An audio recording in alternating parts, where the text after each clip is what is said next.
excuse me, Senate Ag Committee will come to order. Clayton, would you call the roll, please?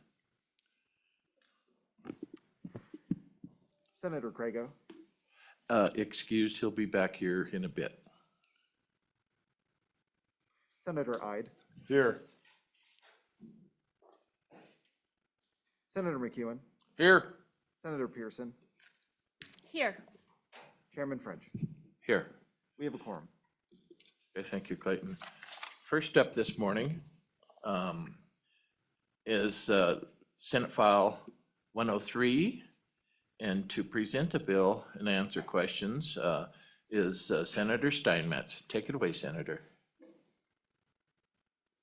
Thank you, Mr. Chairman. Good morning. I'm Senator Sherry Steinmetz, representing Senate District 3 today. I bring you Senate File 103, Terminating and Defunding Diversity, Equity, and Inclusion. As you recall, those of you who have been here for a while, and to our new senator, who I know was avidly watching online, for the last 4 years, we have been working through budget amendments to try to accomplish something similar to this. However, this is a little bit more expansive than what we've been doing. So before we get started, I'd like to take you to the handout I provided you.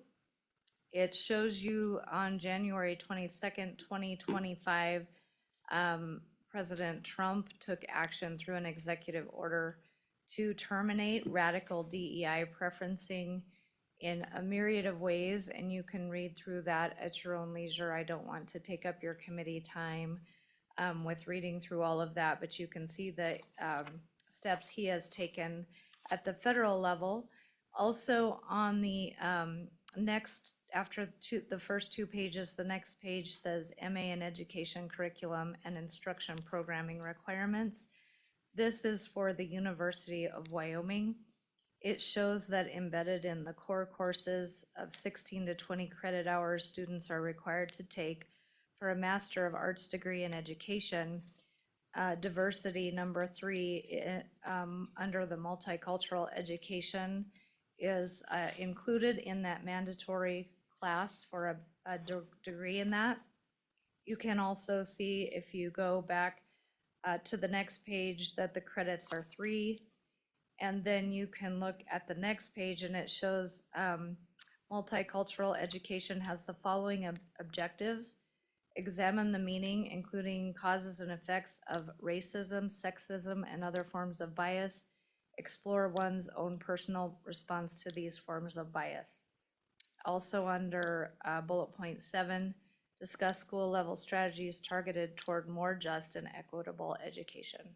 So you can see this is embedded in the core courses for a degree program at the University of Wyoming. And you can, if you go to the next page, you'll see Voices from Red States, research published by instructors of mandatory DEI coursework at the University of Wyoming.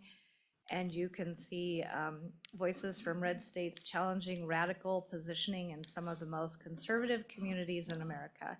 And that is one of the teachers there. So, and then there's a few other examples if you can look at your leisure. So that's the need for the bill, the impetus for it, and this is embedded in our university and possibly some of our governmental agencies. So I just decided to take a holistic look across the state. With that, I'd be glad to take you through the bill page by page or however you would like to do it, Mr. Chairman. Yeah, if you would. All right, so this is an act prohibiting diversity, equity, and inclusion efforts and mandates by state agencies and educational institutions in the state. The first page is just your definitions of what diversity, equity, and inclusion are. Influencing hiring or employment practices with respect to race, sex, color, ethnicity, other than through the use of race and gender neutral practices in accordance with any applicable state or federal law. You will notice that all throughout the bill, that is, if there's an applicable state or federal law that these institutions or agencies need to comply with, that is referenced in this bill, that they need to be able to do that. B, promoting differential treatment of or providing special benefits for persons on the basis of race, color, or ethnicity. promoting policies or procedures designed or implemented in reference to race, color, or ethnicity, except for policies or procedures necessary to comply with any state, federal law, or applicable court order. So there you go, is that exemption again. D, conducting trainings, programs, or activities designed to implement in reference to race, color, ethnicity, and I did add gender dysphoria there, except for trainings, programs, or activities that are for the sole purpose of ensuring compliance with state law, federal law, or any applicable court order. So I think that'll alleviate some of the reason I'm reading that every time is I've heard some concerns about that, about some trainings and other things that are needed for state or federal law. And so we have taken that into account. The entities we're talking about means any governmental unit, special district, corporation, partnership, or person that will receive a legislative appropriation. So that's the contracting, just like President Trump is taking care of contracting. If they're receiving state money, they're under this. Directly or indirectly, including agencies of the executive branch, the offices of the top 5 statewide elected officials, the legislature, the judiciary, community colleges, the University of Wyoming, the Wyoming Department of Transportation, the Game and Fish, and counties, municipalities, and school districts. As a condition of receiving or expending any monies or funds appropriated, each entity shall not expend any appropriated funds or funds received from any source. I mean, it covers all of them, unless federal law otherwise requires. So there's your exemption again. So I'm not going to read all this to you, but basically they can't establish or maintain the office of DEI. They can't hire or assign an employee contracted to perform the DEI duties. They can't compel, require, or induce or solicit any person to provide or abide by diversity, equity, and inclusion statements, or give preferential treatment to any person based on DEI. Let's see, going on to the bottom of 4, you can't require this as a condition of employment either. So C is the exemptions. Nothing in this section shall be construed to, and if you turn the page, prohibit the use of a bona fide qualification. I mean, that's reasonable. Prohibit the University of Wyoming or community colleges or an employee thereof from submitting documentation or statement of purpose of a grant to comply with accreditation requirements that highlight the university or college's work, or supporting first-generation college students or low-income students or underserved students, that certifies compliance with state or federal anti-discrimination laws. That's important. And for purposes of this section, diversity, equity, and inclusion office programs shall not include academic course instruction, the completion or dissemination of research, or creative works, or other things that the University of Wyoming would produce in that way. An activity of a student organization, so it doesn't include that if they're doing something on their own, or guest speakers or performers at the University of Wyoming or the community colleges. So that's exempted out, all of that. That's not a function of the college itself. And then a prohibition on expenditure of funds. This is just how we want to constrain their funds. So constrain means failure during any semester or academic unit to provide sufficient open seats in alternative courses for a student to complete or progress toward completion of a degree. And what that means is if they're being forced into those programs because there aren't other courses offered, we don't want that to happen. So related content means that it does one or more of the following: relates to critical race theory, whiteness, systemic racism, institutional racism, anti-racism, microaggressions, systemic bias, implicit bias, unconscious bias, and you can read the whole list. I don't need to read it to you, but it's basically DEI. or promotes the idea that racially neutral or colorblind laws, which is what we all want, isn't it? We want what MLK promoted, colorblind laws, and that's our state, to perpetuate oppression, injustice, race-based privilege, including white supremacy or white privilege, or inequity by failing to actively differentiate on the basis of race, sex, or gender. Promotes the idea of differential treatment of person groups, or promotes the idea that a student is biased on account of the student's race or sex. I think all of that is really important. This does not include identifying and discussing historical movements, ideologies, or instances of racial hatred or discrimination, including but not limited to slavery, Indian removal, the Holocaust, or Japanese American internment. I think that's really important too. We're not perfect and we have a history and we need to be able to talk about that. Related course just means any course whose course overview or objective for all of that, which they will receive a grade. That's all it means. And that is where the amendment I have proposed that I have handed out to you would come in. And that would be on page 9, line 1. And after includes, we would insert related and delete on diversity, equity, inclusion, or critical race theory, delete all of that on page 9, line 1 and 2. So that's where the amendment would come in. It's just a tweak that was suggested.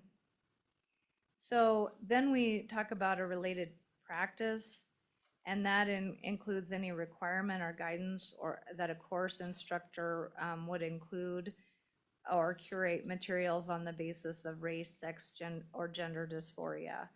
And that includes a workshop, a training, a seminar, professional development, or related content. It does not include any program explicitly required by and limited to the institutional obligations to comply with state or federal law or an applicable court order. So there's that exemption again, that we're not tying their hands so much that we can't comply with the laws we need to.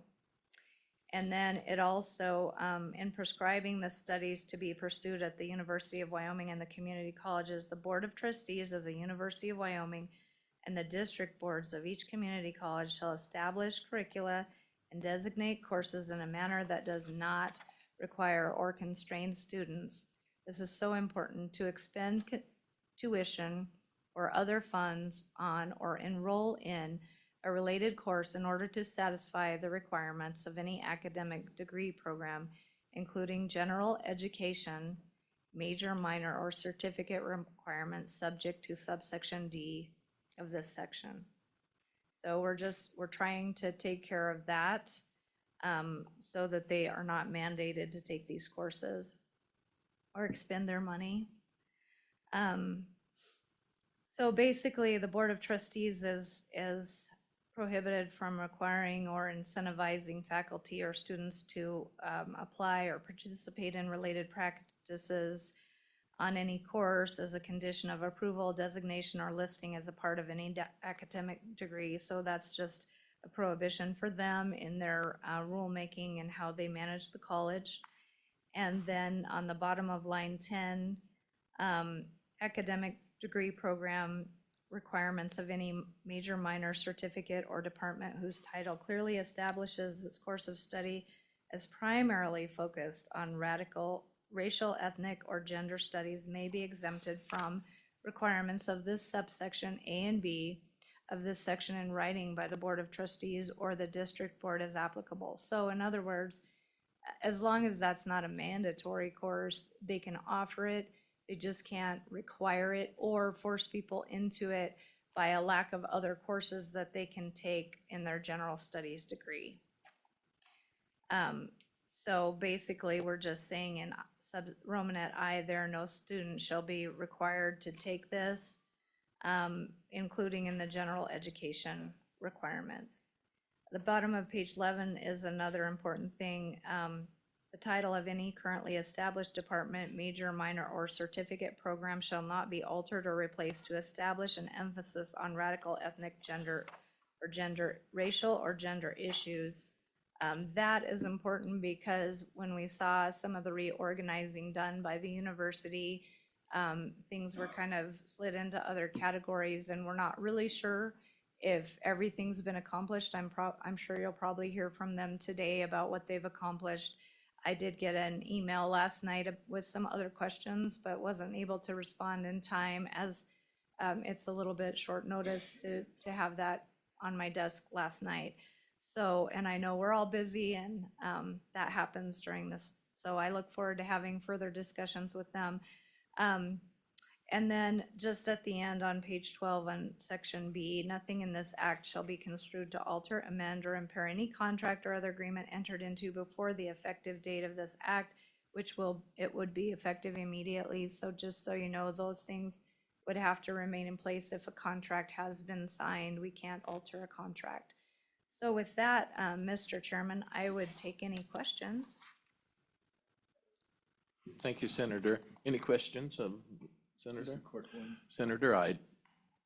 Thank you, Mr. Chairman. Senator Steinmetz, thanks for your presentation there. It was well put, well presented. The only question I have is, there's a lot of references to federal law in there as well. I don't know if that's something that maybe we can talk about later. But what if the federal government made some draconian in the future DEI laws, and then we'd have to comply? Just wanted to see what your thoughts were on that. Thank you, Mr. Chairman. Senator? Thank you, Chairman French, Senator Ide. Yes, and I don't think there's any way to get around that. That was one of my questions to the drafting attorneys without affecting accreditation and funding, which is not something that we want to do. I mean, we don't want to defund our university, so I don't know a way around it. If you have suggestions, I'm all ears. Oh, thank you for that answer. Further questions of the senator? Senator Pearson. Thank you, Chairman French. Senator Steinmetz, I appreciate you bringing this bill. I wish I was a co-sponsor on it, actually. I have been following DEI the last 4 years and listening in to legislative sessions and testifying. I thank you for bringing this bill. My question for you is, do you think that decisions in any realm should be based on merit? Chairman French, Senator Pearson, of course, our decisions should be based on merit. And to your other question, I'll get you the bill jacket before it crosses over, assuming if it makes it that far. Thank I'll you. let you sign on. And then can I just make a statement? Yes, follow up, Senator? Over the past 4 years, I just want to make a statement on this. So when children are coming home from school and saying that they wish that they weren't white, based on what they are learning in the education system, that's a problem for me. And so we have to put some sort of parameters in place to protect the children, and I hope everyone is understanding that. And I think that this bill does that. It's not necessarily saying, I mean, it's saying that, you know, that our children and our parents have choices, and that they cannot be mandated to take these courses that our children and our parents don't agree with. And so I just hope that the body understands that. Is that correct? Mr. Chairman, Senator Pearson, that is correct. Or expend tuition dollars on that to be forced into spending their hard-earned money or their hard-earned scholarships on something that that goes against their values. Thank you. Further questions of Senator Steinmetz? Seeing none at this time, stick around. Thank you. Thank you, Mr. Chairman. Can I see a show of hands on who would like to comment on this? Because looks like quite a few folks in here. 3. Okay, we should have time. I'll open it up to public comment. Looks like we have at least 10 people, so just slowly start making your way up to maybe the front row there and a couple of you in front here.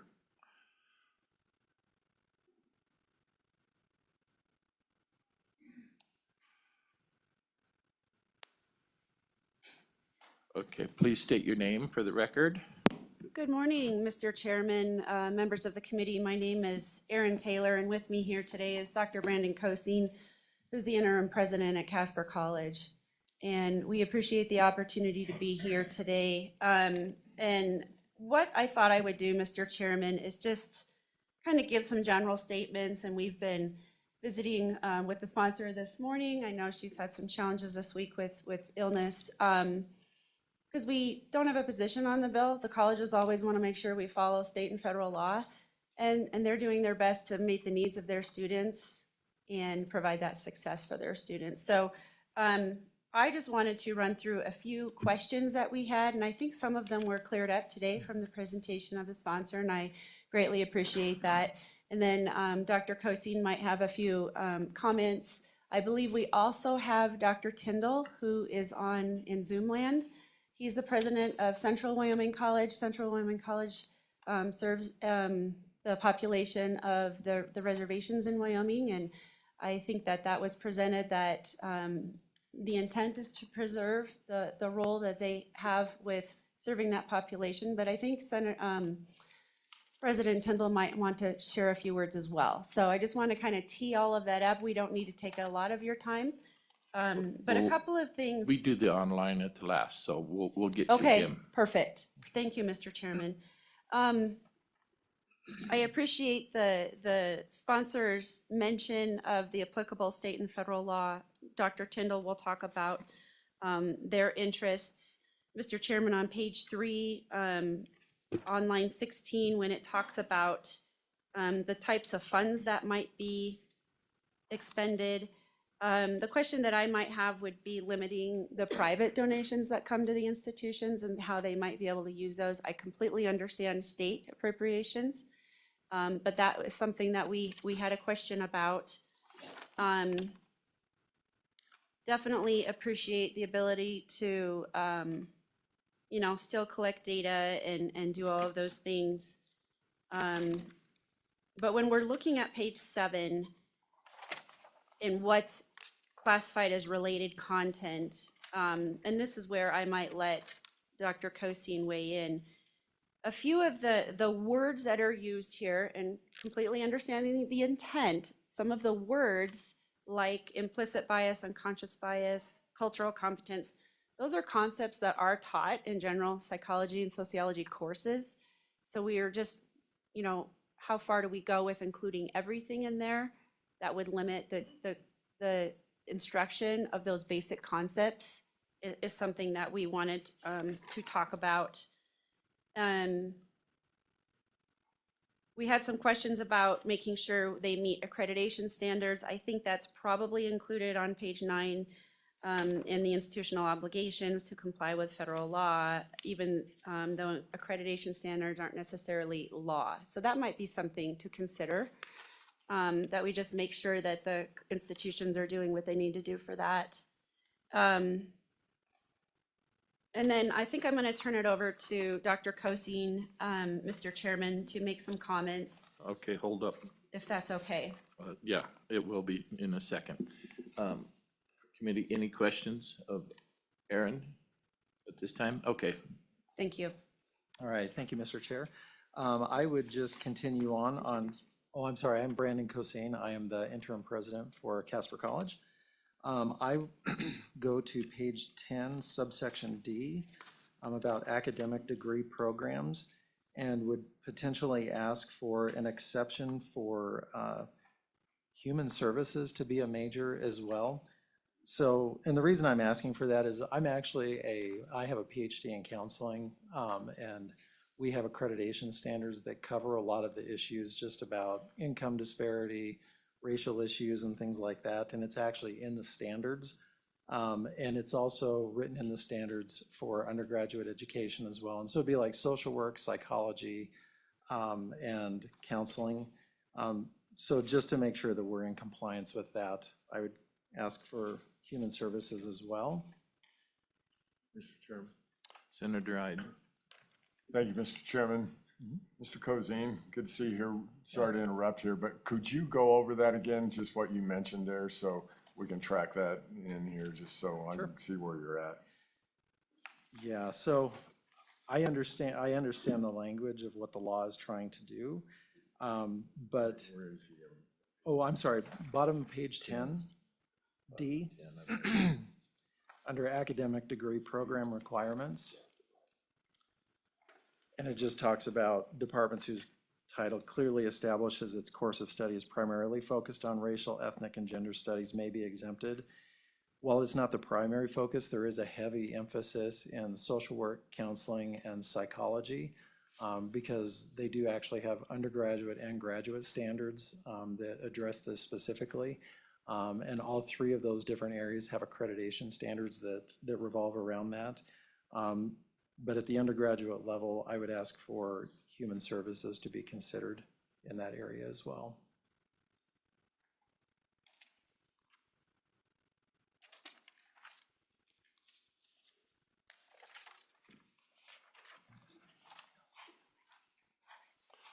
Okay. And I'm sorry, and then on page 11, under number 1, no student shall be required or constrained to enroll in any exempted program. I don't think we're doing this in the first place. So I know that at Casper College, we have a whole host of general education requirements that a student can take underneath the different areas and everything. And so for us, I know that we are not actively doing this. And so it really for us, it isn't an issue. If a student wants to take a course in any of these areas as a part of their general education, it was a little murky for me, I guess, in here. So if I'm a sociology major and I want to take an introduction to women's studies course, can I count that as my general education requirement if I'm choosing to pay that, if I am not forced into that class? I just want to make sure that this allows students the free will to take courses that they want to take as a part of their general education, that we have approved as meeting the standards of that general education requirement. And I think with that, I'll take any questions that anybody may have. Any questions for the college? Senator? That wasn't me. Senator Pearson. Thank you, Chairman French. It's Mr. Cosine, right? Yes.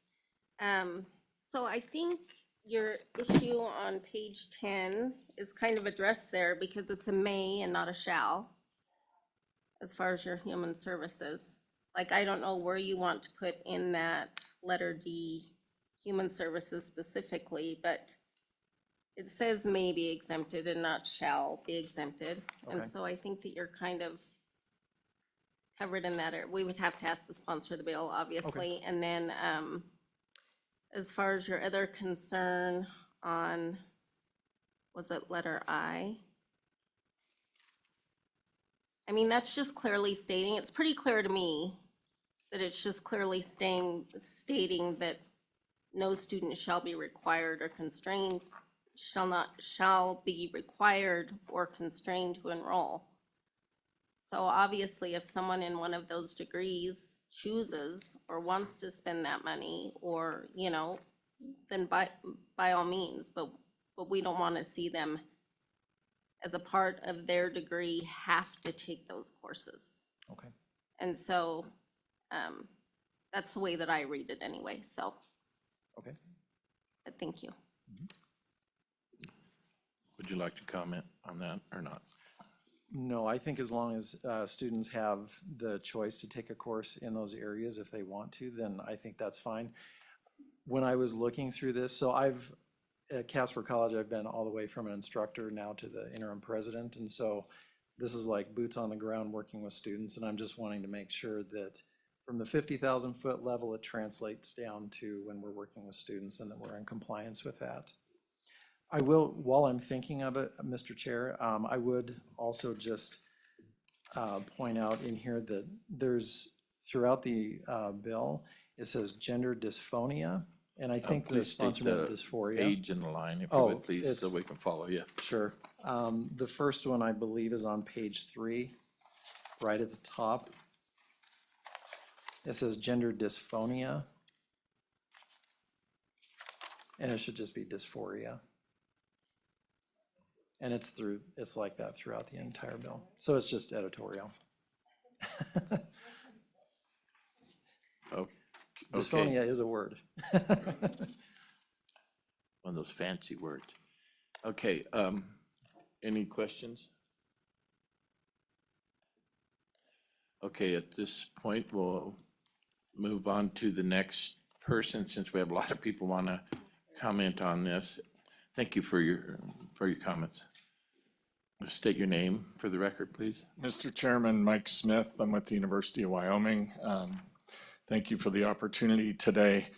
I want to, as a way of addressing pieces of this bill, if I might, Mr. Chairman, just remind everybody that last year during the budget process, there was a footnote inserted by the legislature related to this topic, specifically directed to the University of Wyoming.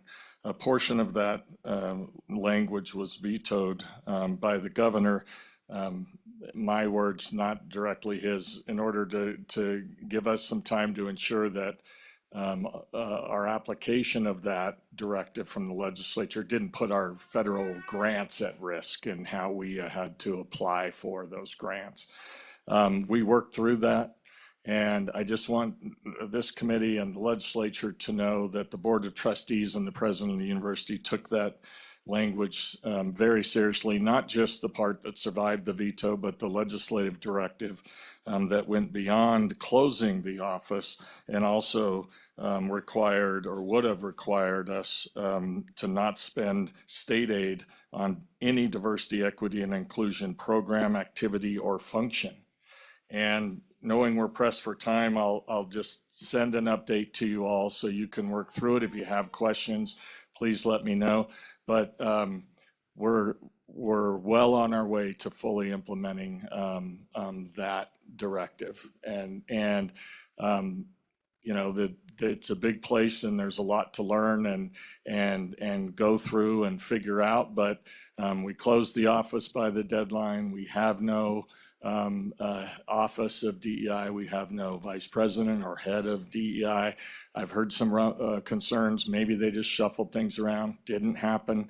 There is a temporary position created to try to organize this effort to ensure that we're complying. And it's temporary. It's about going through all these programs, leading a working group and saying, okay, is this prohibited? Or is there changes that need to be made? Or do we got to eliminate it altogether? It takes time, and that's what that position is. But again, I'm happy to walk through that. Much of the bill we've already implemented. I just want to highlight we have prohibited using or requesting diversity statements in hiring across the university. We've removed measurement of an employee's commitment to Excuse me, sir. diversity. Excuse me. Refer to a page in line if you do, or you just, is this just a general statement? Yeah. Okay. Mr. Chairman, if I would refer to the bill, I guess I'd start on page 2. I was addressing influencing hiring or employment practices. We're in compliance with that. We're really, I guess the point, to cut it short, Mr. Chairman, is much of the bill has been or is well on its way to already being implemented at the university. I share the community college's concerns with directing what private donors can utilize their dollars for, but specifically on page 4, we have no intention to utilize even private dollars to do one little I, two little I, three little I. The one thing that I'll talk to the sponsor of the bill on the way to the floor, but just wanted to highlight this language on line 15, a participant in any function of the entity.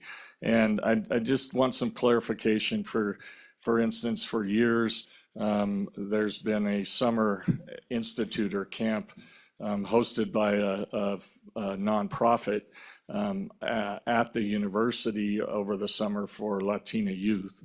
It's been very successful program exposing those girls to higher education and other opportunities in life. And so I just want to make sure we understand moving forward what we have to do, if anything, to those kinds of programs to comply, and whether there's some clarification that we can make. We're complying with little 5 already. Moving to page 5, I really appreciate the effort on line 6 through 9 here to ensure that the university can utilize federal grants. It's fairly limited, though, in lines 11 through 16 on the things we're allowed to put in our application, and I would just ask you to consider deleting those limitations to allow us to respond to grant applications. It's stuff like, for instance, the federal government wants to know, are there any federal nationals on this grant? That's an example of one that if strict compliance with this language wouldn't allow us to disclose that. And of course, for security reasons and other reasons, everybody would want us to. Things like that, that if we get too limiting here, we're unable to comply or apply.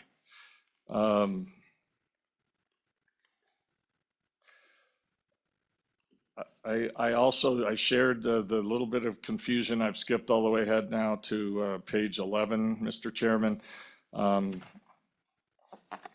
On line 15, the discussion of general education. I think I understand the overall tenor of the bill, which is university, you may not require a student to take one of these classes, but students are allowed to take them as electives if they so choose, but they cannot be required to. And it's just the use of this term on line 15, general education or other major, and then on 16, beyond satisfying credit hour graduation requirements. So again, I think I heard the sponsor say on 15, instead of general education, general studies degree. If that was her intent, that would clear up my confusion a little bit. So they wouldn't be required to take a course if they were just majoring in general studies. I don't even know if the university has such a degree, but I'll figure that out. But it would allow them to choose as an elective a course that meets their university program credit hour graduation requirements. I think given the number of folks, I'll leave it at that and stand for any questions, Mr. Chairman. Committee, any questions of Mr. Smith? Seeing none. At this point, I know we'll take everybody that wants to comment, but at this point, I think I'll bring the sponsor back up. There's a lot of questions and comments. I think we may address those now if the good senator would like to, before we continue on. Thank you, Mr. Chairman. Some of these I'll probably have to get with the colleges and just visit about, and if they need a language tweak, we can. However, I think a lot of it is covered. I do think we need to change the spelling. That was probably spell check. So we'll take care of that. But yeah, it's meant that if there are courses that if they want to take those courses, that's fine. We just don't want them to be mandated or required or be a part of that. So there's a my understanding is there's something called general education courses, and if you can't take one, you can take another to satisfy it. But these shouldn't be a part of that packet. If it's voluntary, fine, but not mandatory, so. Any questions? Committee? All Thank right, you. Thank you. I'll defer my time to others. Yeah, stay tuned. Who would like to comment next? Please come up. There's several chairs up here, or the front row. Mr. Winters, would you like to start us off? Yes, thank you, Mr. Chairman and committee. My name is Nathan Winters, President of the Wyoming Family Alliance, and I will strive to keep my comments brief, but they are rather extensive. I'll give you guys some reports that we've been able to generate or help with after the meeting here. But just a few months ago, I received a text message from a parent whose daughter is going through the School of Nursing at the University of Wyoming. And she was told that she was going to have to do a project, and it was described this way. Describe in a short letter to the editor or to the governor the importance of addressing social justice issues that may impact health disparities in your state. Give an example of a strategy that your community could use. Select a specific issue such as racism, lack of access to healthcare, discrimination, lack of access to free reduced cost meals at lunch, LGBTQ issues, immigration, or other things that you're passionate about. And it even says you can make up the issue and gives an example, such as transgender child's access to a bathroom at school. This was a mandatory project that this nursing student was supposed to perform this last year. Sadly, when we've looked at the issue of DEI, and I'm so thankful for how the good senator has presented this, there is no doubt that when the professorate has prioritized political pedagogy, the American people have soured on higher education, and that's clear in the state of Wyoming. And this is especially true among conservatives. But it doesn't just spread to conservatives. According to Gallup, the percentage of Americans with very little confidence in higher education has ballooned from 9% in 2015 to 22% in 2023. Fully 62% of Americans in 2023 have some or only very little confidence in higher education. And part of that is because of programs with Orwellian names, such as diversity, equity, and inclusion. But the University of Wyoming has not been immune to this problem. We've watched as our student enrollment has dropped from over 13,700 in the fall of 2015 to 10,800 in 2024, a decline of roughly 30% over a decade. And when we look at how these programs are studied out, the last study was done in 2021, a program review, programs such as gender studies still survived. Neither the Gender and Women's Studies major at the School of Culture, Gender, and Social Justice or the African and American Diaspora Studies major at the same school have produced very many graduates. And the branches of Gender and Women's Studies have never yielded more than 13 majors since 2020, and the other has never yielded more than 5. Now, these are low-performing majors as of 2021. But when you look at what the University of Wyoming did in 2021, they continued with that school, but then folded in another program called American Studies, and it boosted the school's numbers by more than 100% to try to make it look economically viable. Now, I could go on and on and on, but I won't. Here's what I'm saying. This bill is necessary. It's time for us to pass it. And you're likely going to hear lots of people that will try to defend all of these things. Just know the statistics are not with them, but the people of Wyoming are with you if you will pass this bill. Thank you. Thank you, Mr. Winters. Any questions or comments? Thank you. Yeah, and everybody is entitled to their opinion. Often, the masses, the majority, whatever, don't agree with them, and sometimes these things shouldn't be shoved down their throat. So, please state your name for the record. Kelly Carpenter, Wyoming Farm Bureau Federation. Thanks for the opportunity to be here today, Mr. Chair, committee members. Our members, many of whom are UW alum, do not believe that state funds should be used for mandated DEI coursework, as they diverge from the land grant mission as well as the mission of state agencies. Not to say private entities can't engage in these activities, just not our Wyoming government institutions, because these institutions are meant to serve all people indiscriminately. So as administrations come and go, it's important to have this in statute, and I'll keep it brief and stand for any questions. Thank you for your testimony. Any questions? Seeing none, Senator Hutchings. Thank you, Mr. Chairman. Senator Hutchins, Senate District 5 here in Cheyenne. I'm very proud to be on this bill.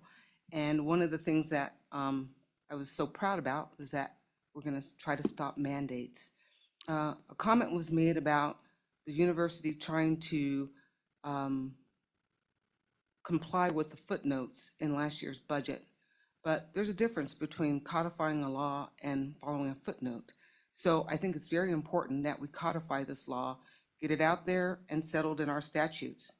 One of the things I learned when I was at the University of Wyoming, that it was a place where unique and diverse people come together to unify. I look at the program DIE, as I call it, a program that has done more to divide than to unify. So with that, Mr. Chairman, I close my comments and ask that you vote yes on this bill. Thank you. Thank you for your comment. Thank you for your comment, Senator. Any questions or comments? Okay, next, if you'd state your name for the record, please. Thank you, Mr. Chairman, members of the committee. My name is Patricia McCoy, and I am a resident of Laramie County.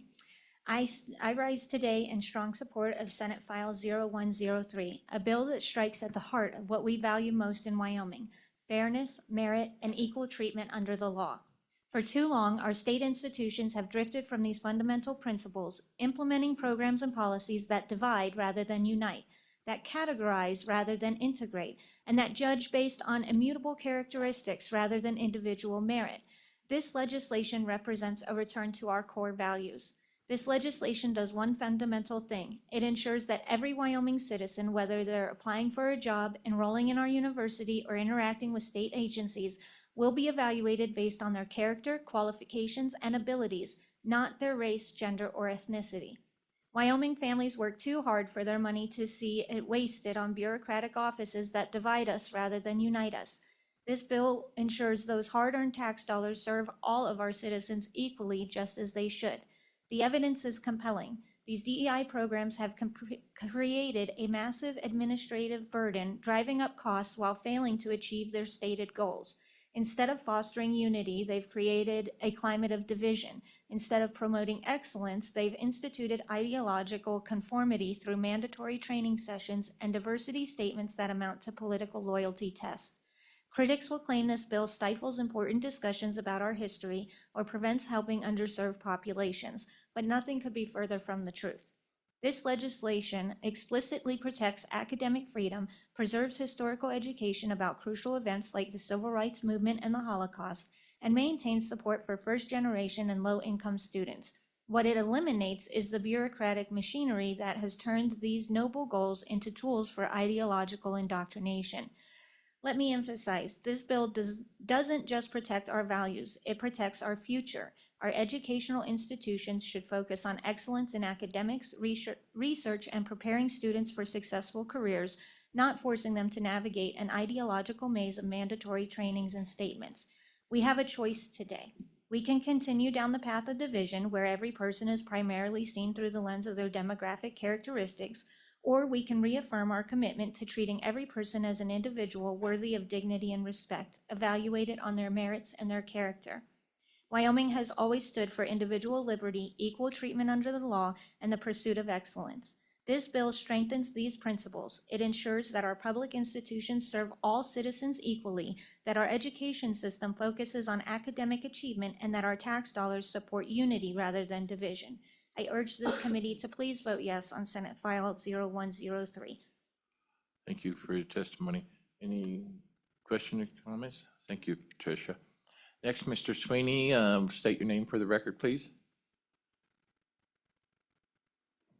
Mr. Chairman, Bill Winnie, Sublette County, 30 years active duty in the Navy, Across my career, I served on selection boards, courts martials, show cause boards. I wrote probably several hundred fitness reports and probably several thousand enlisted evaluations.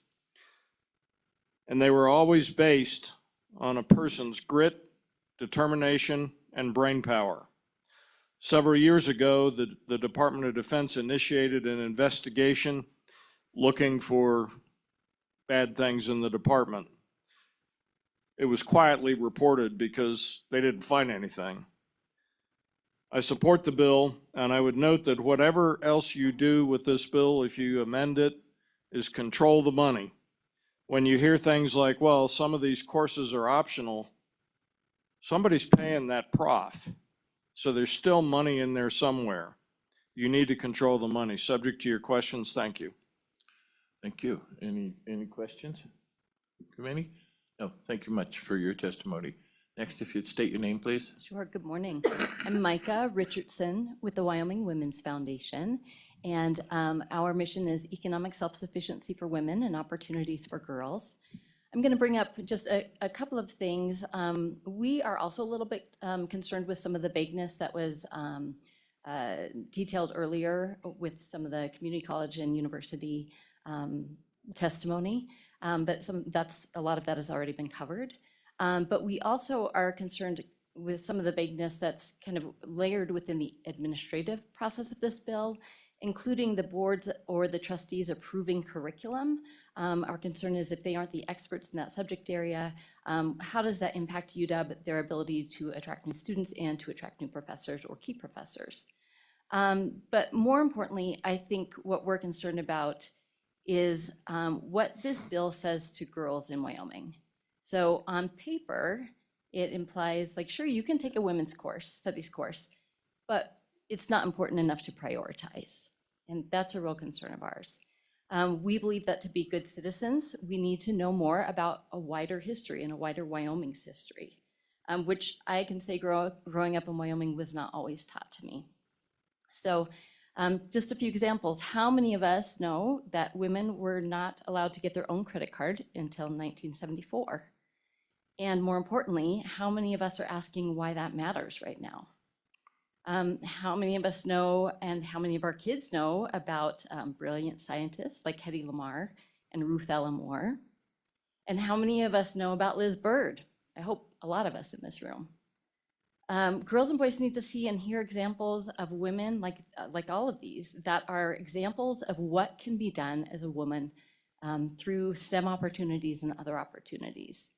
And I would just say if any of the information that I shared with you just now about all those lovely people in history is new to you, I'd say that's exactly the reason we need to continue to prioritize these educational opportunities. Thank you. Thank you for your testimony. I would just mention everybody in here truly cherishes our girls. I have a daughter, I have 2 granddaughters. We cherish the girls in our society, just so you know. And mentioning the past, 50 years ago, they were able to have a credit card. Well, I got mine back then, about that time, and I've been spending like crazy since. So thank you for bringing those things up. But, society has changed a great deal in the last 50 years. And that's good. That's a good thing. So any comments? Senator McEwen. Thank you, Mr. Chairman. I do appreciate your testimony, and I do appreciate the point you made. But I'm having a hard time understanding how that's related to DEI topics. So could you expand a little further on that? I don't think anybody's saying you can't teach that. Thank you. If you would, please. Mr. Chair, thank you. Senator McEwen, so gender studies is included in this bill. And while it's not saying you can't take it, what I am trying to share is that I think by moving it down and saying this is just kind of a side thing now, and we're not going to fund it, and we're not going to do all of these things which have been, discussed in previous sessions, and that's important to note when we're thinking about the girls in Wyoming and the women in Wyoming, and making sure that these opportunities and the knowledge we have of Wyoming's history, and it was a long time ago, right? But we need to know that history to make sure we're making good decisions moving forward. And so I think it does all tie in. Follow up, Senator? I think this bill is aimed at developing a meritocracy instead of special groups. And as I grew up, I watched that kind of go away in this country. And then all of a sudden now it's back. It's almost going backwards, just the other way. It's a big pendulum. I would just leave you with that comment. Thank you, Mr. Chairman. Thank you, Senator. Do you want to comment on that? Or are you had enough? No, I appreciate having the time to talk about it, and I think that, I'll just leave it at that. I think we could debate for a while, so I'll leave it there, and maybe you and I can chat afterward. There you go. Well, we truly do appreciate your testimony and your concern. And like I said, this country's changed a lot in the last 50 years, 75 years, whatever, to the good and in support of the folks you represent. So thank you for your testimony. Sir, if you'd state your name for the record, please. Keenan Grosbeck. Pardon, say that again. Keenan Grosbeck, Chairman of the Northern Arapahoe Business Council. Oh, okay. And I want to thank you, Chairman French, and committee members for giving me time to speak here this morning. We're just looking for clarification on the bill, and I'll defer it to our in-house legal counsel, Claire Johnson. Good morning. Glenn Johnson for the record, in-house counsel for the Northern Arapahoe Tribe. So we've seen within this bill that it talks about, sex, color, race, or ethnicity. And we were wondering, we would like clarification from the author if Native Americans are included in any of those categories. Historically, the United States Supreme Court, in a line of cases descending from Morton v. Moncari, has not considered enrolled members of a federally recognized tribe a race, but instead a political identity. Political identity is not addressed within the language of this bill, and so we really just want clarification on if it would apply to tribes and things such as Indian Education for All, our private endowments at the University of Wyoming. How will tribes be affected by this bill? Very good question. I would ask the bringer of the bill if she would like to come up and comment on that quickly. Then we'll move on to other public comment. Thanks for bringing that up.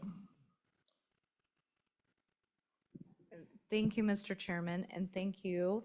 I would be glad to visit with you afterward, but I had not intended in any way for this to affect how you operate normally.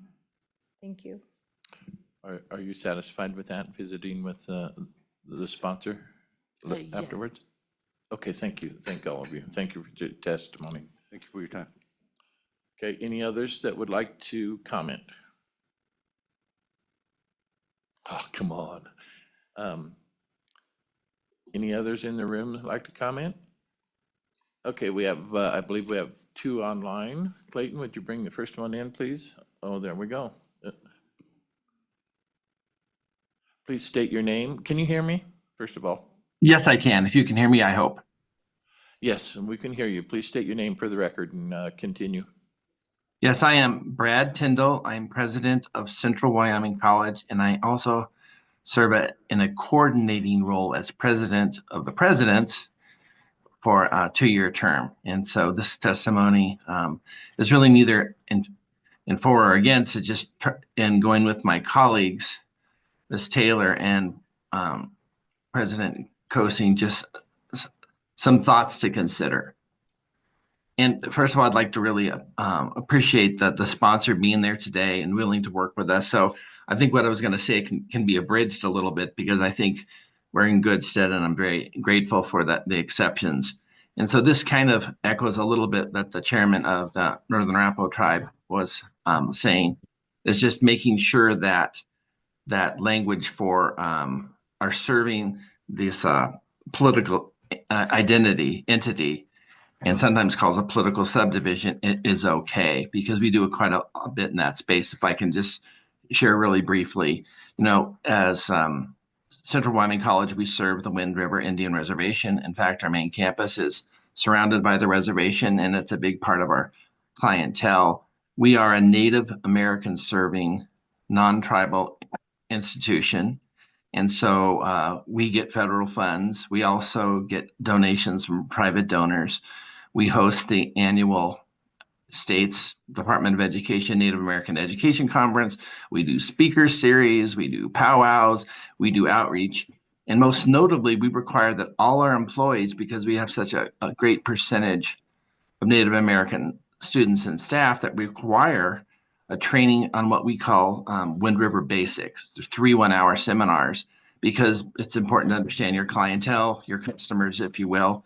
And it's basically learning about history and culture of the tribe so that we can better serve our clientele. And naturally, we have degrees and certificates.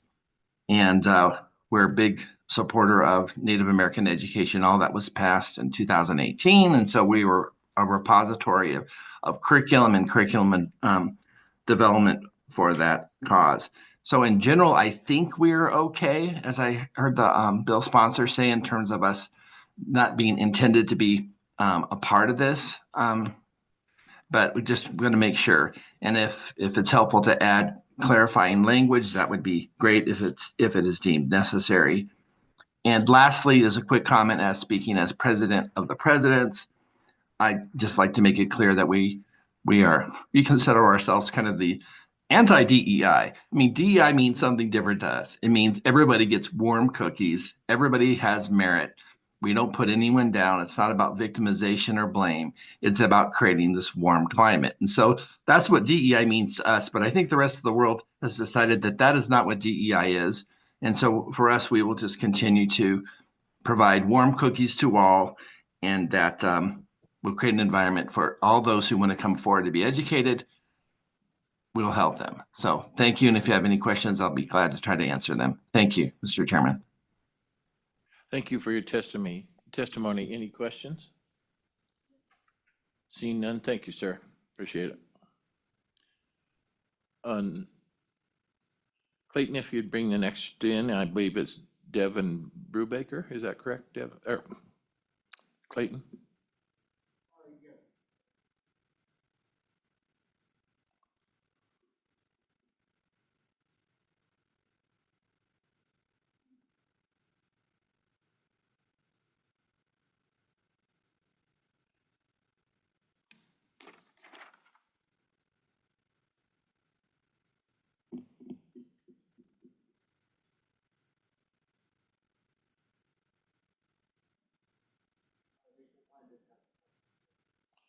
Would you say that again? They have declined to testify, Mr. So Chairman. they don't want to testify. Okay, all right. Then that's all we have on this bill on Zoom, correct? Online, just the two. And the second one has decided not to comment. Okay, I just want to make that clear. Okay, I'll ask again. Anyone else would like to comment on this? Okay, seeing none, I'll close public comment. And if the bringer of the bill would come back up, please. Okay, committee, what's your thoughts here? Move the bill. The bill has been moved by Senator Ide, second by Senator Pearson. Okay, do you have any comments, Senator Steinmetz, before we proceed? I just want to thank the committee, Mr. Chairman, for taking up this important bill. I believe it's important to the entire state. And I will get with the community colleges, the university, and the tribes to make sure that we get some clarifying language to take care of some of their concerns. And with that, that would probably be a committee of the whole amendment. So I have presented you with the one small amendment that I think kind of drills a few things down a little bit. But other than that, I will go ahead and work with them if that's okay with you, should you pass it out. Any comments? My comment would be, thanks for bringing the bill forward. I think we're at a point in that we don't want these things forced down our throat. Now, there's lots of different groups and stuff in the colleges and university and whatever. You know, if they want to privately discuss things or whatever, we just don't want it to be mandated, I think is the short and sweet answer to this. You know, so committee, we have one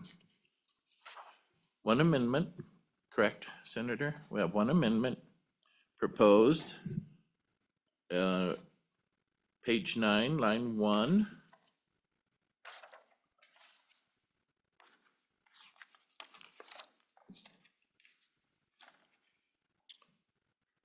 States after includes insert related, delete on diversity, equity, and. Then on page 9, line 2, states delete inclusion or critical race theory. Would someone like to move that amendment? So moved. Amendment has been moved by Senator Ide. Senator Craigo.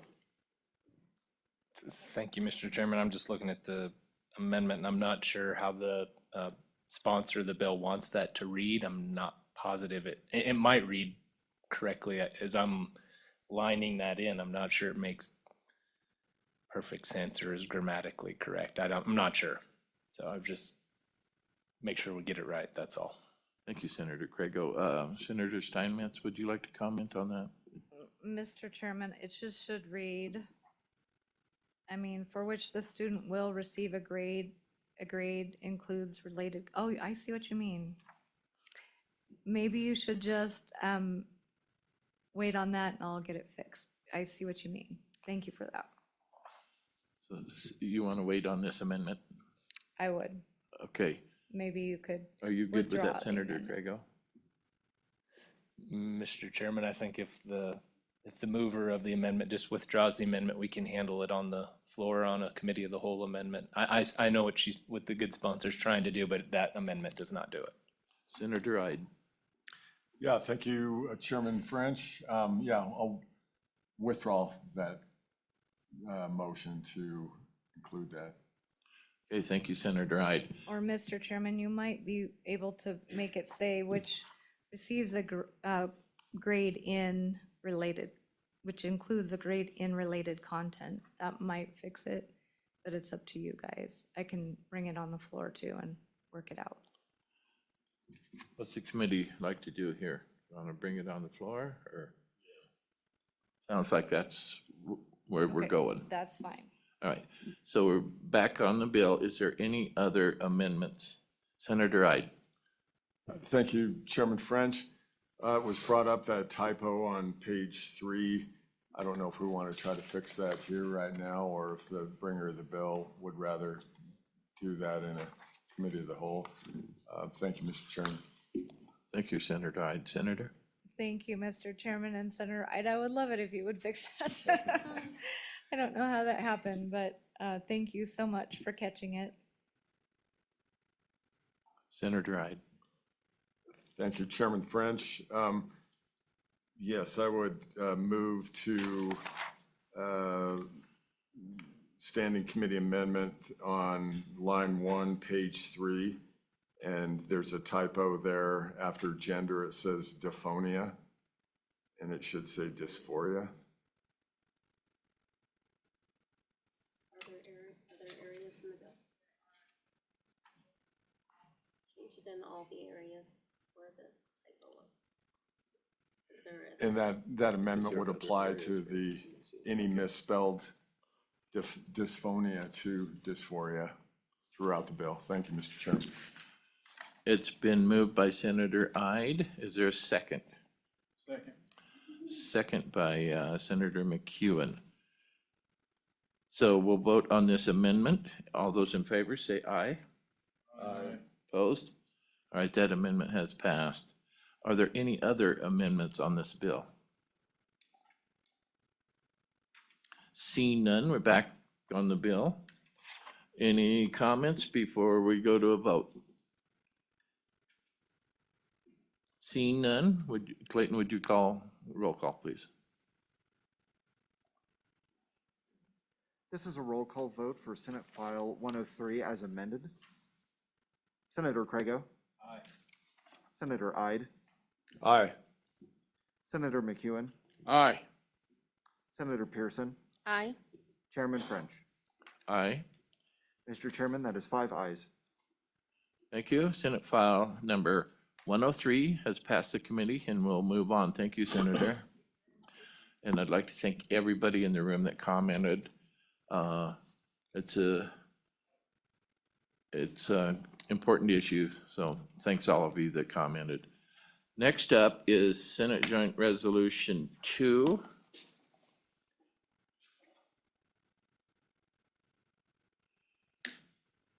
And we'll have the good Senator Ide go down there to the hot seat and present the bill.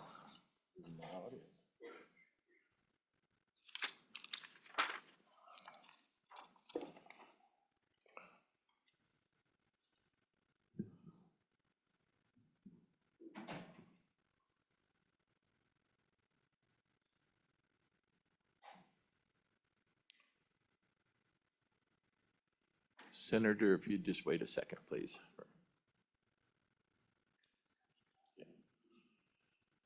Yeah, we're gonna take a short break for those like myself that's getting caught in mouth, so. Be just a minute, folks.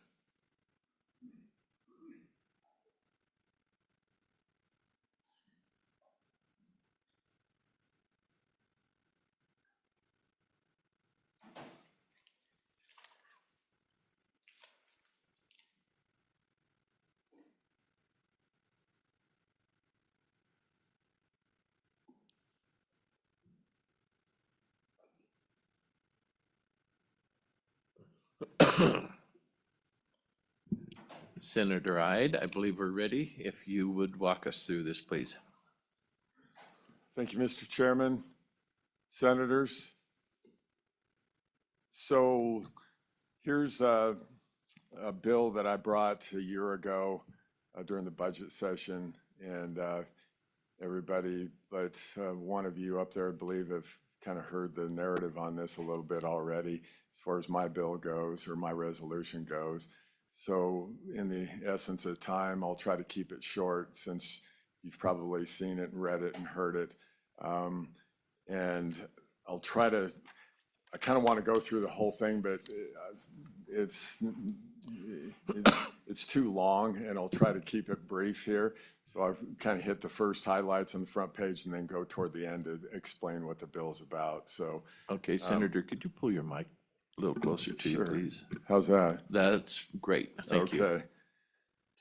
So joint resolution, SJ2, I believe is what it's called, is a joint resolution demanding that the United States Congress, in conjunction with the legislature of the state of Wyoming, extinguish the federal title in those public lands and subsurface resources in this state that derive from former federal territory, and do so in conjunction of the sovereign rights of this state as set forth in its congressional act of admission into the Union, and in conjunction in recognition of the solemn duties resting upon Congress under the admissions, property, claims, and guarantee clauses of Article 4 of the United States Constitution, so that the state of Wyoming shall, in due course, obtain full admission into the Union of States upon an equal footing with the original states in all respects whatsoever. So essentially what this resolution is directly, without getting into the weeds and the rest of the bill, Article 4, Section 3, Clause 2 of the United States Constitution is very specific on this issue, and it's never really been challenged in the Supreme Court. I've had a lot of help working this bill over the last couple of years, and or this resolution. And let me just read it to you. This is sort of the crux of it, including our act of admission, but it says, the Congress shall have power to dispose of and make all needful rules and regulations respecting the territory or other property belonging to the United States. That's what this resolution is about. It's a mandate to dispose. They don't have the authority not to dispose. That would be a negative canon of law that a good lawyer would probably know a lot more about than I do, but you can't do the opposite of something that's specifically directed in the US Constitution. So, you know, that's the bottom line of what this resolution is about. It's about, can they indefinitely retain these lands? By the letter of the supreme law of the land, they're mandated to dispose. That's what the Utah, I shouldn't say proper names here, I guess, our neighbor to the west, they filed a lawsuit, tried to take this same question to the Supreme Court, and it just got turned down a couple of weeks ago. They wanted them, they sent it back to district court and told them to kind of work their way up the ladder to get there first. So I'll go to the last part of this resolution, which is really what we're trying to get at here. If you'll bear with me, yes, section 1, if you just go to section 1. Senator, is that page 6? Yes, sir. All right, Thank you. continue. Sorry. Yeah. Page 6, line 2 is section 1. It says that the members of the Wyoming legislature commit to upholding Article 4, Section 3, Clause 2 of the United States Constitution, Wyoming's Act of Admission. Section 2 states that the members of the Wyoming legislature demand that Congress confirm to the Wyoming legislature on or before October 1st, 2025, its intent to dispose of the federal title in the aforementioned land and resources, and its intent to do so in a manner as to subserve the long withheld sovereign interest of the people of the state of Wyoming.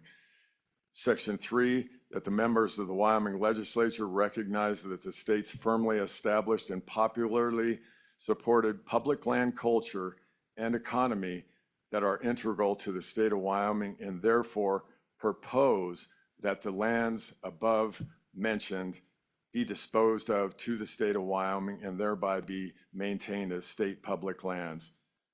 Line 21, section 4, that the members of the Wyoming legislature recognize that the state of Wyoming has authority to absolve Congress of its constitutional duty to dispose of any portion or all of the former federal territorial lands remaining within this state's borders. Accordingly, the legislature expresses its willingness to negotiate cession to Congress of the state's sovereign jurisdiction over any lands that may be mutually recognized as of national interest. Section 5 is sort of the directive of the Secretary of State, if we get this passed and signed by the governor, that the Secretary of State of Wyoming transmit copies of this resolution to the President of the United States, to the President of the Senate, and the Speaker of the House of Representatives of the United States Congress, and to each member of the Wyoming congressional delegation. So that's essentially the resolution. I just want to back up on the section 4, the language there. This is where, this is the only section that's different than what I proposed last year. And Utah, excuse me, our neighbor to the west, they had a little bit different approach. When we did an amicus brief to their lawsuit, we explicitly put in there a footnote that, you know, we're not essentially acquiescing to the former federal territorial lands that they've already disposed of for national parks, national monuments. Those are of national interest. But if we say that they did that constitutionally, we would be, you know, cutting ourselves short there. Utah just went specifically, there again, sorry about that, specifically on unappropriated lands, and we're just saying we can cede these back to you. But when we became a state under our Act of Admission, everything within our borders, with the exception of Yellowstone National Park, were, you know, state sovereignty and jurisdiction. They still held title, and they're supposed to dispose, like the U.S. Constitution in Article 4, Section 3, Clause 2. So leave it All at right. that, Mr. Chairman, and you can ask me any questions if you want to. Thank you, Senator. Are there any questions on this, Senator Craigo? Thank you, Mr. Chairman. Thank you, Senator, for bringing this to us. Thank you. Couple questions. Do you know how many surface acres we're talking about? And then also how many mineral acres we'd be talking about? And then I'll have a follow-up to that, Mr. Chairman. Okay, Senator. Mr. Chairman, Senator Craigo, great question. I've got a whole pile of stuff here, but we're talking about approximately 30 million acres of surface, which is not quite 47% of our surface.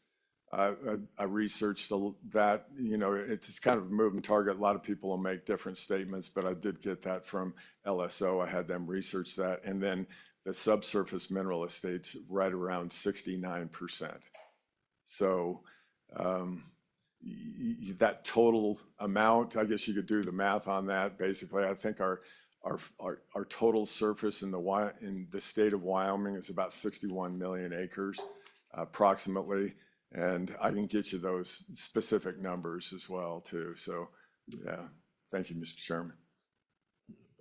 Follow-up, Mr. Chairman? Yeah, Senator Craigo. So some of those federal minerals lie under private property, right? And some of the, federal minerals lie elsewhere, but or obviously under the federal surface, but what would your intent be on the federal minerals that lie under private property? Where would that go? Does that go to the surface owner, or is that gonna go to the state? Mr. Chairman, Senator Craigo, great question. I mean, I get that asked a lot with everybody that I've worked with on this. It's a legal question, but technically by our act of admission and Article 4, Section 3, Clause 2, they had no authority to reserve those mineral rights when they deeded the surface out. So I would be from the camp that those are arguably never could have been reserved to the US government. Yeah. Thank you. Mr. Chairman, so, and I understand that. I guess my question is would those then go, if this resolution were to go through, be successful, would those minerals that are now federal minerals, would they align with who the current surface owner is? How would that work? It gets pretty complicated because there's different levels of minerals in each piece of property, right? And so the surface owners have changed over time. I mean, how do we figure out where that goes without creating 100 years worth of litigation, which people in my profession will absolutely love? But you see what I'm getting at, because in certain places, there's different minerals reserved. There's different federal minerals reserved depending on which Homestead Act you applies to your particular patent. And so I'm just curious how we deal with that, because I could see us literally opening a can of worms that would create all sorts of havoc in the mineral world on that particular issue alone. The surface isn't as difficult because it is what it is. We know who the current owners are. It's the minerals where over time, as those different transactions stack up, that's the one that I'm having a hard time wrapping my head around. So if you said, look, all the minerals are going to the state no matter what, any minerals that the feds own now belong to the state, that would be an easy way to solve that problem, but I'm not sure that's what this really does. So I'm just trying to figure that out. Thank you, Senator. Senator Dryden. Mr. Chairman, Senator Craigo, yes, I've pondered that too. I've never really got a hard and fast answer from anybody, but essentially, I think those are things that will have to be worked out if it makes its way through the courts effectively too. And I want to just point out, the ultimate destination of this resolution is to get a decision on indefinite retention by the federal government of the federal lands that they hold here. And the minerals just needs to come into the question here, because I think that's part of this. If we say it's not, then we have a weaker hand, because there's really nothing in the law that says that they can, from what the experts that have told me, that they can reserve those minerals. So I wish I had a better answer for you, but it could get very messy on the mineral estate depending on how the thing migrates through the system. Yeah, thank you. Just a comment on that, when my parents homesteaded up in northwest Wyoming, west of Powell, one farm, 100-acre farm, most of the homesteads were 100 acres. One farm got 100% of the minerals. The next one right next door got 0.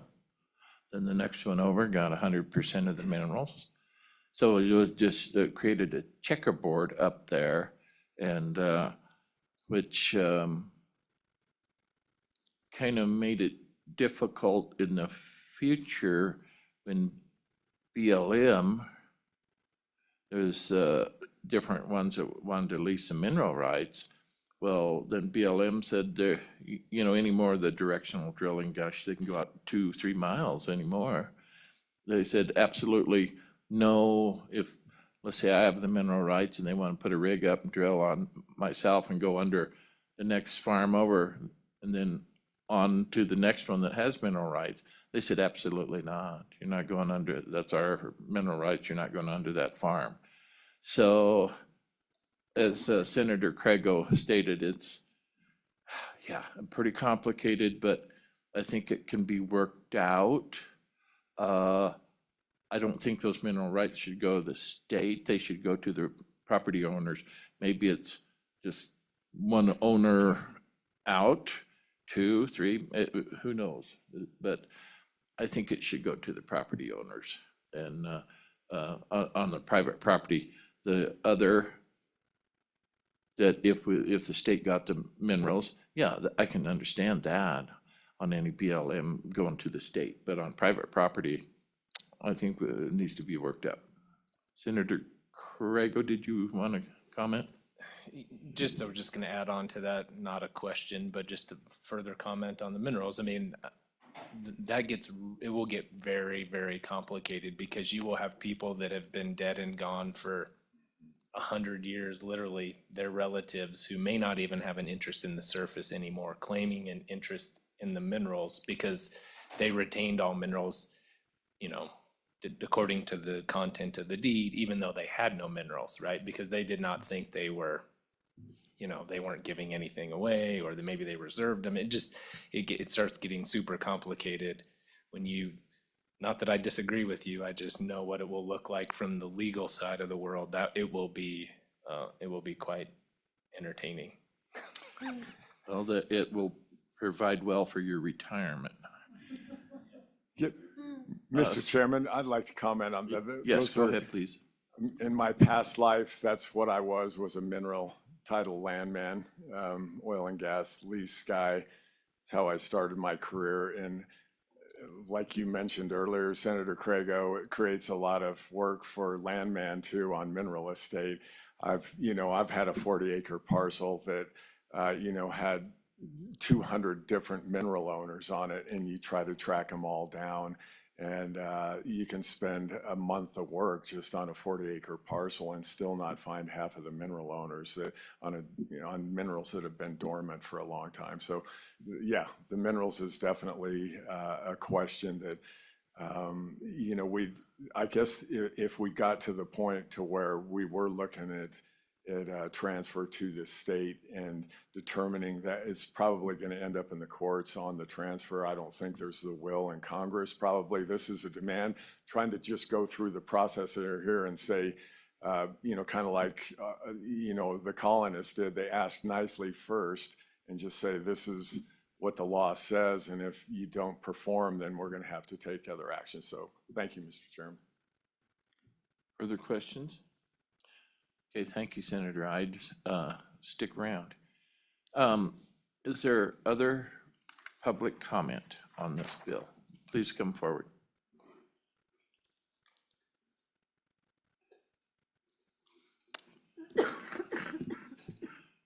Please state your name, Kelly.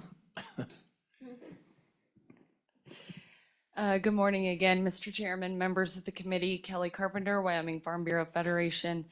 Thanks for the opportunity to show support for this measure. Many of our members are federal land permittees and appreciate the intent of the resolution to move federal lands to the state. Our members have far too often taken the brunt of the onerous task of dealing with the result of regulations made by bureaucrats far removed from land management in Wyoming, and then the resulting impact on their agricultural operation. But I'll keep it brief and take any questions you or the committee may have.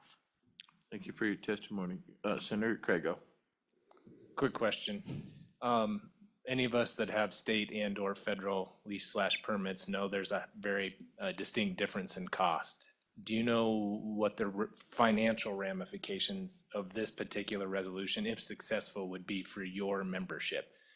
It's going to be dramatic. I'm just curious in the millions of dollars what it would look like.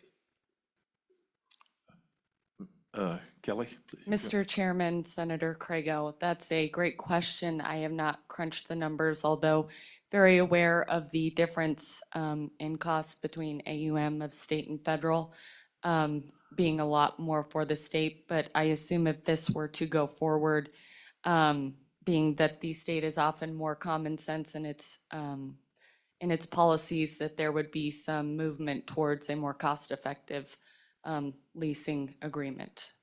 But that's just postulating, should it go forward, but happy to get any precise numbers later to you. Follow up? I'd appreciate that. I'm just curious. I mean, really, dollars and cents, what it looks like for the producers across the state, because I actually don't think we have a whole lot of wiggle room on moving the dollar figure around. We're constitutionally limited on what we can do on some of that, and we're probably at the bottom of that number right now. So I'm just interested. Thank you. Thank you for your testimony. Thank you. State your name, please, for the record. Yeah, good morning, Mr. Chairman, members of the committee. My name's Alec Underwood. I'm the program director for the Wyoming Outdoor Council, here representing thousands of folks who like to recreate on our public lands. We stand opposed to Senate Joint Resolution 2 and ask that you vote no. We understand this isn't statute, but the intent and objective of this resolution to see Congress dispose of all public lands with the exception of Yellowstone National Park would have negative economic implications in Wyoming. Our public lands here in Wyoming are the envy of the nation. Whether you like to hunt, fish, hike, backpack, or camp with your family, public lands are the reason that many of us live here. Personally, I fill my freezer on public lands every year. But beyond my anecdote, I'd ask you to consider how public lands support local economies, and I'm going to go over a variety of statistics now. I'll try and be quick. In 2024, outdoor recreation accounted for $2.2 billion and over 15,000 jobs annually in Wyoming. That's 4.1% of our state GDP. Moreover, an economic analysis of 276 non-urban counties, rural counties in 11 different states, including Wyoming, showed that for over a 40-year period, counties with the highest share of federal lands on average had faster population growth, employment, and personal income growth compared to their peers, county peers, with the lower share of federal lands. In addition to outdoor recreation, which is primarily driven by our public lands each year, counties are compensated through payments in lieu of taxes, PILT payments, simply for the existence of federal lands and the effects that the lands have on each county's tax base. In the last 3 years, from 2022 to 2024, the Department of Interior paid Wyoming over $102 million in PILT payments. And that's over $30 million annually that goes to our counties. On top of outdoor rec economy and PILT payments, our multiple use public lands provide huge benefits, including mineral development, grazing. The relatively low cost for grazing permittees on federal lands is something to note. It was just brought up. The average cost of an AUM on state lands in 2024 was $5.52 versus $1.35 on BLM land. This major cost difference is mainly due to the revenue generating mandated state trust lands. Given all of these benefits economically from our federal lands, we asked the committee to consider this. How would the state of Wyoming take on management of millions of additional acres of lands including roads and trails networks and maintenance of them, monitor and fight forest fires on all those acres, and have a robust enough budget to do so, absorb the major financial shortfalls from loss in federal funding streams, and ensure that grazing permittees somehow have continuity of cost structure of grazing, while also ensuring that the public has access to public lands and that the habitat for wildlife on public lands be maintained. Couple more points, Mr. Chairman, almost done. Okay, quickly, we're slowly running out of time. Final point I'd like to make is that just since 2013, this issue has been studied multiple times by the Wyoming State Legislature. There's been multiple bills. None of them have gained traction, and it's because that the analyses show that the state would suffer economic losses from transferring public lands to the state. So endorsing this concept, asking Congress to cede control, we stand opposed to it. We urge you to vote no on Senate Joint Resolution 2, and I'll stand for any questions. Sir, thanks for your testimony, but I'm gonna push back on that. I would much rather the people of the state of Wyoming control the lands. Because many of these RMPs that are out there that are federally jammed down our throat, I dealt with many of them, several of them when I was county commissioner for many years. I think the local people should have the say. The feds are always on these RMPs, shutting down trails, shutting down roads, two-track roads.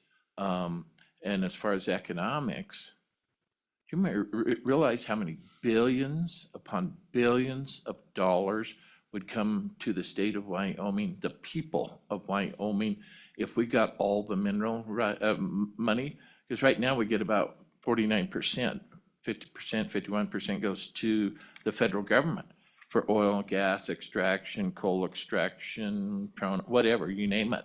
That money would be huge money coming back to the state. But my main thing is yourself, everybody in this room, us up here, would have, I feel, a better opportunity out there on, quote, the public lands that would turn into state lands. Because I've been across many of those lands on foot and horseback. And I would much rather the state of Wyoming have the say, and the people, yourself included, be able to comment on that. I don't think it's as dire as you think it would be. I just can't, I don't see that. I think it would be a plus. You know, it's something that definitely needs to be decided. We need to know. The Supreme Court needs to let us know how this is gonna go. But I appreciate your concern. I was following everything you were saying, but I just think it would provide better opportunity, because you could say, your counties could say, pick your county, you know, we don't want that road closed out there. You know, it provides for many people. I've had different people over the years, you know, that could no longer access the lands because they got older, their knees they couldn't ride the horse no more, or they became disabled. And then their favorite areas had a little two-track road going into it. It happens all over the place, shut down. So suddenly they're like, oh, my opportunity's been taken away. That's a bunch of, I'll leave it at that. You could fill in the words. You know, so I don't think it will hurt us. I think it will be an advantage to us all. And I think the state can easily handle those lands that would come back to the state. I'd much rather yourself, everybody in here, everybody across the room, have a real say in what's going on instead of the feds, you know, doing it. Because I've witnessed what they have done. So thank you for your comments, sir. Mr. Chairman, could I just respond to one thing there? Yeah, sure. I've heard the Supreme Court being brought up multiple times on needing to clarity on whether the federal government can cede control. And the state of Utah, as well as all the briefs filed by Western states, what did just rule by the Supreme Court was denied to hear that case. And I think that is based on over 100 years of case laws showing that this isn't possible legally. And that whether or not Congress decides to act immaterial, but this would also go against Wyoming's own active admission, Section 12, which states that, I can read it here for you. Okay. yeah. Within Section 12, not to be entitled to further grants of land from the government is right in the Wyoming's active admission. Okay, thank you. We've got about 10 minutes, 15 at the max. So thank you, Sir. Senator Ide, would you like to comment? Yeah, thank you, Mr. Chairman. I'll just be real quick on your last comment there. You know, I've heard a lot of the arguments, you know, our active admission, Section 12, Section 2, Section 1, whatever it is, but we're not asking for any more grants. We're asking the U.S. government to do their duty to the Constitution. And we're proposing that they transfer those lands to the states. So you're comparing apples and oranges. Thank you, Mr. Chairman. Thank you, Senator McEwen.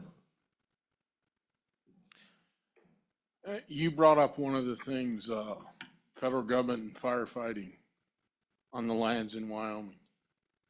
And as we went through the unfortunate forest and land fires this past summer, how would you grade their ability to put those fires out?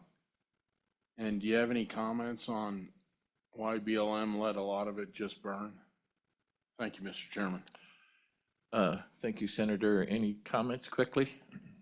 Yeah, Mr. Chairman, Senator McEwen, I guess the concern with this concept, speaking of the bill, is that transferring all of those lands with the states would in theory put the management, including fire management, onto the states. And knowing that the federal agencies such as the Forest Service and BLM have pretty robust budgets at times that have been cut over the years, they have resources for sure to address fires. Sorry, Mr. Chairman. Yeah, I'm just saying, I think Senator McEwen, I don't want to put words in his mouth, but often the feds, the Forest Service, of BLM do not react like the state and the local firefighters do. So follow up quickly, Senator. I'll be brief. Sorry, Yeah, Mr. Chairman. yeah. There were many cases where the state was ready to put out the fires. And not only did not the federal government come to the aid, they wouldn't let them on there to do it. So as we look at this, I think that's a critical point. Maybe we can actually take care of the lands better. Thank you, Mr. Chairman. Thank you. You're good. Sir, state your name, please. Chairman French, members of the committee, Josh Metton, Wyoming Field Manager for the Theodore Roosevelt Conservation Partnership, also your constituent, Open Cody. Sorry. Say that again, please. Excuse me. Yeah, Wyoming, pull the mic a little closer, please. Wyoming Field Manager for the Theodore Roosevelt Conservation Partnership. My name is Josh Metton. I'll just try and be brief here. I think I appreciated the good Senator Crago's comments on kind of unintended consequences of something like disposable of unincorporated lands in Wyoming and what the cost of that would be. I empathize and understand with. I've been involved in the Rock Springs RMP process for basically my entire time here at TRCP, and I understand the frustrations with the federal government and the need to look at improving that relationship. I guess I worry, are we doing enough research before making such a large demand or request, and what are the additional unintended consequences?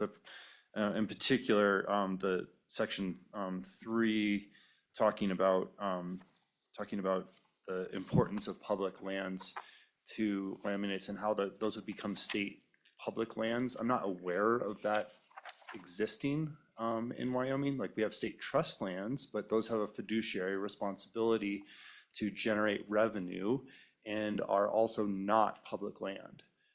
You cannot camp on state trust lands, you cannot have a fire on state trust lands, and access is not guaranteed. And those are also lands that, depending upon how the management changes, could exclude access. So the point that was made earlier about a road being closed That happens on state trust lands. State trust lands, if they're in agricultural cultivation, are not open to access. So I'll end my comments there, but I feel like you should probably do a little bit more research on this before voting to support it. Okay, thank you for your testimony. I would just say, if it was, all these public lands were in the state's control, you would have much more of a say in it. I'll just leave it at that. Any questions? Did you quickly want to say something? We got to move on here. Just the question on that is, if they are in state control, would the state be able to retain those lands, or would they be disposed of? And then we would not have control of those lands. The state right now disposes of very, very little of the state's lands. It's, those state lands are for the education of our children, the funding on that. Quickly, Senator Iden. Yeah, thank you, Mr. Chairman. I'll just make a quick comment on that. It's right there at the end on page 6. I think we're just asking to retain them as state public lands. That's what the resolution is, because we have a public land culture and economy in this state. So anyway, thank you, Mr. Chairman. Thank you, Senator. Thank you for your comments. State your name, please, for the record. Scott Brown, Bighorn County. I'm here with the Wyoming Farm Bureau, but I'm sitting here representing myself. One comment that hasn't been made that I think you should all consider. You each took an oath to uphold the Constitution of the United States and of the state of Wyoming. The federal government is in direct violation of the Constitution. And so the way I see it, you each have by virtue of your oath, you are required to vote in favor of this resolution. I would stand for any question. Any questions? Serenity now, serenity now. Thank you, Mr. Chairman. I just wanted to thank you for that comment. It was in my speech last year when I said that. That's a lot of what this is. It's not about the politics of it. It's about the letter of the law and our oath to that Wyoming Constitution and the US Constitution. So thank you, Mr. Brown. Appreciate that. Thank you, Senator. Further questions as he wanders off? No, you're good, you're good. Further public comment? We're gonna have to please be succinct, and we've just got very few minutes left here. I understand that, Mr. Chairman, and I am appreciative of the committee's time. State your name for the and your record, please. Agenda. Richard Garrett, I'm with the Greater Yellowstone Coalition.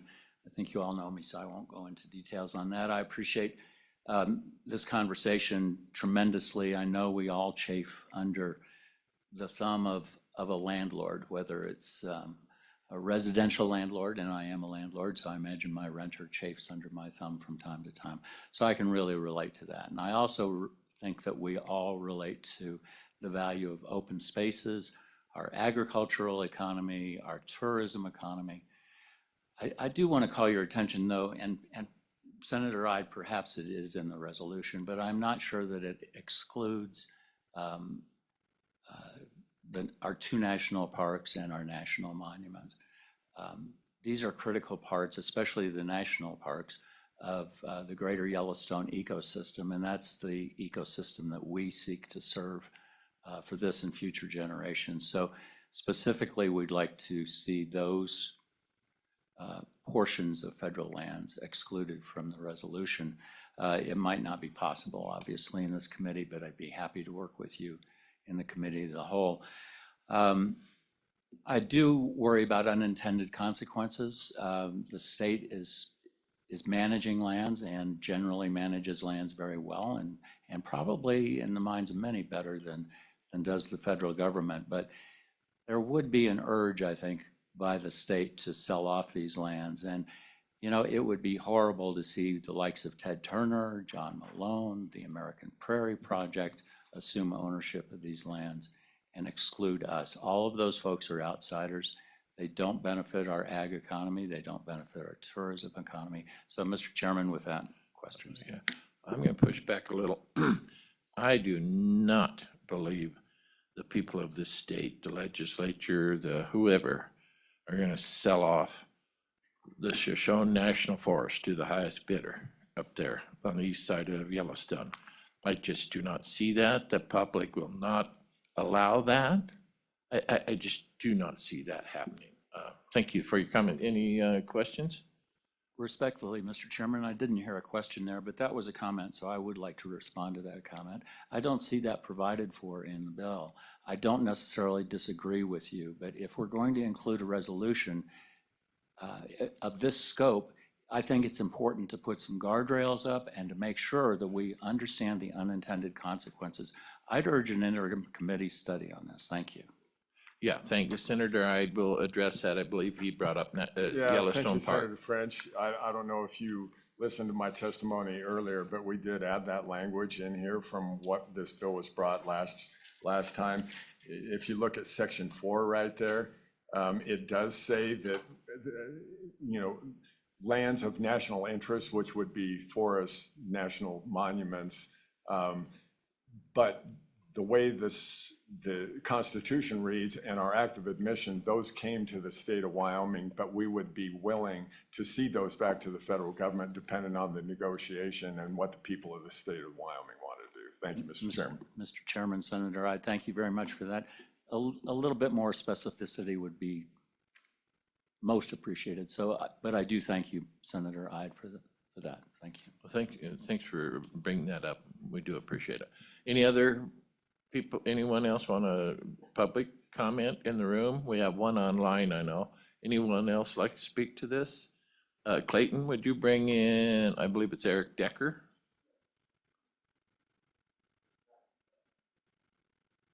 Can you hear me? Yes, this is Eric Decker. Just hold on a second. We can hear you, but all I see is myself. So,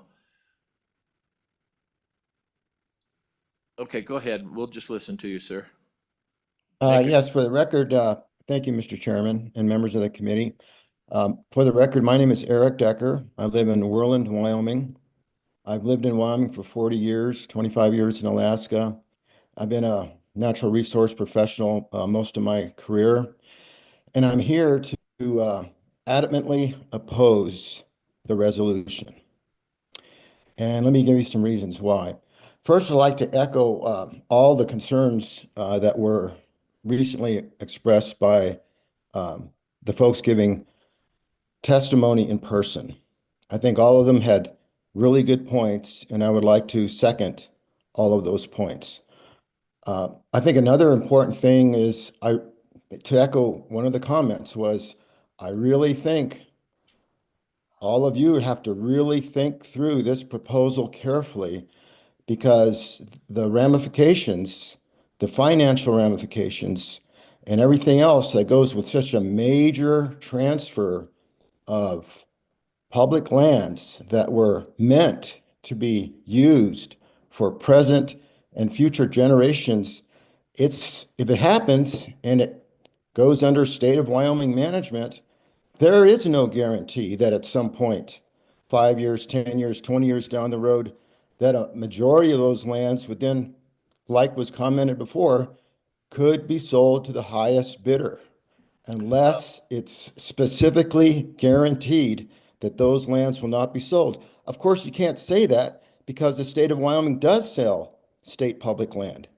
And we know some of those examples. Right. And like what was commented earlier, the whole idea of being able to recreate on present state lands, you can't. And that point was made too. You can't camp, you can't build a campfire. A lot of those state parcels, you can't hunt or fish or anything on them. All of this, to me, is like a major Wyoming value that I have is being able to recreate and utilize our vast network of public lands. And I see that going completely down the toilet through this resolution. Okay. And I strongly urge the committee to vote no on Thank you for SJ2. Thank you for And I thank you for your comment, being able to comment. Yes, and those lands, if those lands come back to the state the legislature, along with the people, can decide how those will be used. But thank you for your comment. Anyone else? I'm sorry to rush this, but we're just flat out of time. So no one else, right, yeah, online? Okay, board, or committee, what's your pleasure? Anybody want to move this? I'll move it for the senator. I'll second it. Moved by Senator Craigo, seconded by Senator Pearson. Further comments? Senator Craigo. Discussion. So I'm going to be a no vote, but not because I don't applaud the idea or the effort. I mean, I agree with all the sentiments of the good senator and the sponsor of this. My problem is just I'm worried about the back end, and I think we need to do some more planning. For example, one of the things we didn't even talk about today is what will this actually cost our state? How are we going to pay for this, right? The federal government spends hundreds of millions of dollars in our state every year managing these properties. We're going to have to figure out how to pay for that if they become our properties. I mean, that's a concern for me. We already live on a tight budget. It's going to get tighter. And so those are just things I'm worried about. And maybe between now and the time we vote on it on the floor, we can address some of those things in there and actually talk about that. Because there was valid concerns brought up out here. For example, we don't have something actually called state public lands. We have state trust lands. And so that's another thing I think we could work on. But for purposes of today, and I know this will pass out and I'm glad it will, I want to continue the discussion, but that's just where I am today and want people to know why. Thank you, Mr. Chairman. Okay, further comment? Senator Pearson. Okay, so I understand everyone's concerns on this and why they want a no vote. I understand that, but my constituents asked me to be in this position to fight back against the federal government and the federal overreach that is happening in our state right now. And we've got to push back. And we've got to make Wyoming's again. And that's why I'm voting yes, is because we've got to start pushing back on some of these things.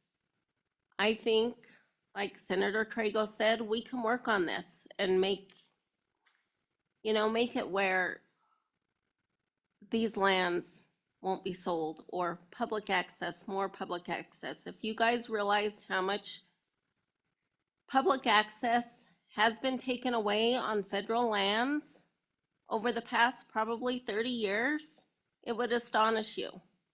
So thinking that federal lands, you have access, you really don't. Okay, so I will be an aye vote on this bill, but for those reasons, thank you. All right, thank you, Senator. We are at the point of either laying this back to another day or voting on it. Call for the question. Question being called. Clayton? This is a roll call vote for Senate Joint Resolution number 2. Senator Craigo? No. Senator Ide? Aye. Senator McEwen? Aye. Senator Pearson? Aye. Chairman French? Aye. Mr. Chairman, that is 4 aye and 1 no. The Senate Joint Resolution has passed, 4-1. Thanks, everybody. The Ag Committee is adjourned.